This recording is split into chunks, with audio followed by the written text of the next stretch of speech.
Le danger est désormais signalé au sol. Sur cette route, chaque nid de poule est entouré à la bombe de peinture.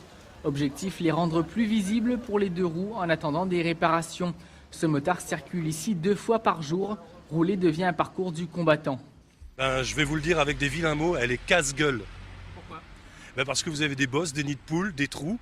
Et en moto, c'est hyper dangereux. En plus, il y a des endroits qui sont glissants. Mais ce que je crains, c'est toujours d'avoir à freiner ou faire un évitement d'urgence pour un enfant ou un animal qui traverse la route. Et là, c'est vraiment des conditions extrêmement défavorables. Bombe de peinture en main, affiche sur les poteaux. Tout est fait pour que l'endroit ne soit plus oublié des services municipaux et que le problème soit pris au sérieux.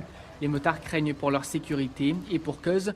Les obstacles sont nombreux, les conséquences peuvent être graves. Ils réclament des solutions. Vu l'état de la route, ça demande vraiment à ce que la route soit refaite. Il y a énormément de choses, il y a énormément de trous, il y a des dos d'âne qui sont même pas signalés, complètement usés. Mais il y a des solutions rapides qui pourraient rendre la route moins dangereuse. Cette opération de marquage des nids de poules est la première d'une longue série. D'autres opérations du type sont prévues aux 4 coins de l'île pour signaler les grands dangers. Et on a déjà quelques points de vue en mire qui sont plus importants, comme par exemple à la plaine des Palmistes, où on a des plaques glissantes dans la descente de la route nouvellement refaite. Et là, c'est stupide.